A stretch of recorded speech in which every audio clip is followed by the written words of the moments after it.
Hello everyone. Today our group will be examining one of the most well-known unsolved cases in music history, the murder of Tupac Shakur. Since his death in 1996, many theories have emerged about who was responsible, ranging from gang retaliation to claims involving the government, the music industry, or even the idea that Tupac faked his own death. In this presentation, we'll explain these theories, examine the evidence both for and against them, and evaluate whether the conspiracy claims are supported by the available evidence.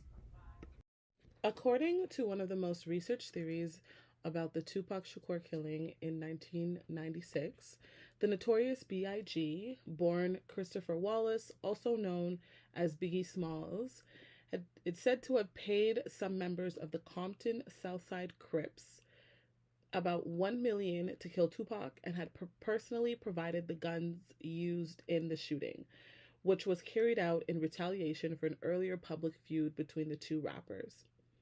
The theory connects Christopher Wallace to Crips member Orlando Anderson, who Tupac had been fighting with hours prior to going into the shooting, and that the killing was the next step in the East Coast versus West Coast rap war, with Christopher Wallace backing the West Coast version of the feud, a version that went from rapping insults on record to something much more serious behind the scenes. After our group's discussion, we came to a conclusion that the conspiracy theories surrounding Tupac Shakur's murder are probably not true. Although the case remained unsolved for many years and there are still unanswered questions, the strongest available evidence supports a gang-related motive rather than a larger conspiracy. Many of the alternative theories are based on speculation, rumors, or unverified claims instead of reliable evidence. As we continue this presentation, we'll explain both the arguments supporting these theories and the evidence against them before discussing our final evaluation. The theory of who killed Tupac Shakur did not evolve out of an afterthought, but was rather a result of a very real and documented competition. Tupac was shot and robbed in November of 1994 at the Quad Recording Studio in New York, and he had publicly blamed Wallace and his then manager Sean Puff Combs, also now known as P. Diddy, for setting him up, which further polarized the East Coast and the West Coast hip hop war. After being arrested in 1995, Tupac was released on bail on the condition that he had joined Death Row Records, which was run by label head Suge Knight, and this was added personal conflict between the two men by business competition between Death Row and Bad Boy Records, which was controlled by Wallace.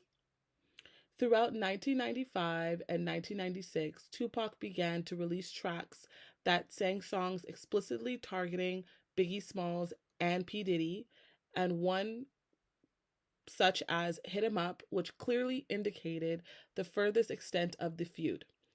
Tupac and his friends went into the Tyson Sheldon fight on September 7th, 1996, and had attacked Orlando Anderson, in the lobby of the MGM Grand. The attack was seen on videotape and recorded by the hotel's surveillance cameras, and would later play a significant role in the serious theories surrounding Tupac's murder. Hours later, a car pulled alongside Tupac's vehicle at a stoplight in Las Vegas and opened fire. He died 6 days later from his injuries. The murder has never been solved for nearly 30 years, and the space of time left is a breeding ground for ripe and many competing theories that take hold and strive over time.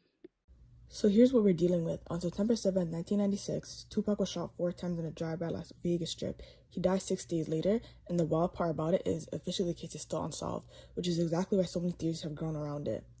The first and most investigators actually take seriously points to a guy named Orlando Anderson just hours before the shooting. Tupac and his crew beat him up in the lobby of MGM Grand, and there's actually footage of the whole thing. Anderson and the member of the Southside Crips, and the theory is pretty simple. The shooting was just payback. It got a lot more serious in 2023 when Anderson's uncle, Dwayne Keith D. Davis, was actually arrested and charged with orchestrating the murder, partly because he's openly been bragging about it for years. The second theory drags the whole East-West Coast rivalry, suggesting that the notorious B.I.G. or people around him paid for the hit, which makes a great story, but it's pretty much just picked apart. The third one tears the finger inward as such night, Tupac's own label boss, who was driving the car that night and got grazed by a bullet.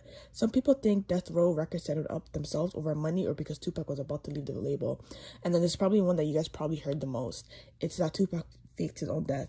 People point how fast he was cremated and his album Make Valley named after a guy famous for advising people to fake their own deaths. Fun theory, there's actually no evidence. So, should we believe it?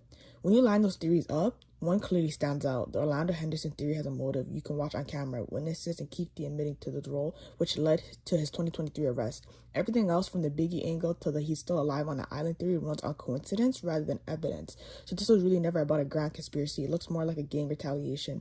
Police could have solved long ago. The one catch is that Keith D pled not guilty and hasn't been convicted, and the whole with Henderson being dead since 1998, we will never get a clean final answer.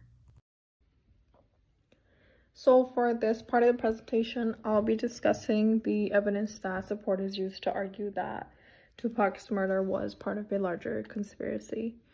One of the main reasons people believe this is because, the case remained unsolved for almost 27 years. So since there were no arrests for such a long time, many people believed and questioned whether, there was important information that has been hidden or whether someone powerful was protecting, those responsible. So another reason people became very suspicious is because Tupac was a very outspoken public figure, and throughout his career he spoke about issues like racism, police brutality, and problems within the society. And the FBI records also show that he was investigating during parts of his career. So although these records do not prove that the FBI had anything to do with his murder, but they may have caused, it may have caused some people to believe that the government may have been, involved. So Tupac also had many public enemies, and because of the whole East Coast, West Coast rap rivalry, this led to many rumors, and people within the music industry may have been, wanting him gone or removed. So one of the most common theories involves, Sean Diddy Combs. And some people may believe that, he'd been connected because of the whole rivalry between Bad Boy Records and Death Row Records. However, there is, no solid, credible evidence proving that, Diddy planned or ordered Tupac's murder. So overall, these points explain why conspiracy theories become popular, but they are mostly based on suspicion and unanswered questions rather than, the solid evidence. Now I'll discuss the evidence against these conspiracy theories. So when looking at the available evidence, the strongest explanation is that, Tupac's murder was an act of gang retaliation. So earlier, as we all know, on the night of September 7, 1996, Tupac and, the gang members of Death Row Records, they were involved in a fight with Orlando Anderson at the MGM Grand in Las Vegas. So investigators believe this fight, provided a motive for the shooting that happened later that night. But another important piece of evidence is Juwan, aka Keith D. Davis. So over the years, he admitted publicly that he was in the vehicle involved in the shooting. His statements matched many details already known to the investigators. But in 2023, Las Vegas Metropolitan Police officially charged him with Tupac's murder after reviewing the evidence collected over many years.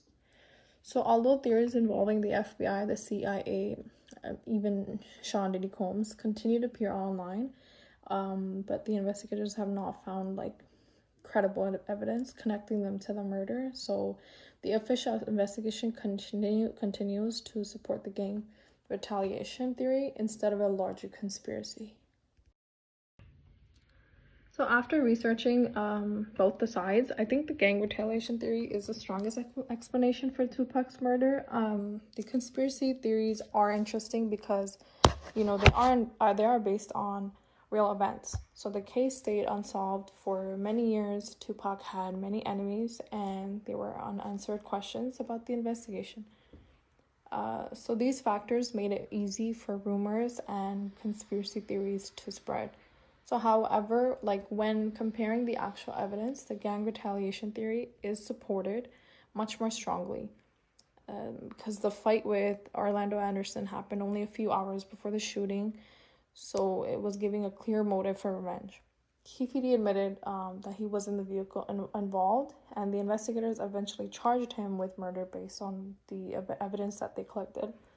So personally, I understand why some people continue to believe Sean Diddy Combs may have been known more than like he's ever been proven because of the rivalry between Bad Boy Records and Death Row Records. However, like after, doing my research and reviewing the available evidence, I don't think that there's enough credible proof to include that he organized or ordered Tupac's murder. Overall, I believe Tupac's death was most likely the result of gang retaliation following the events in Las Vegas that night. While conspiracy theories continue to attract attention, the official investigation and the available evidence support the gang retaliation explanation much more strongly than the claims of government involvement or a larger conspiracy.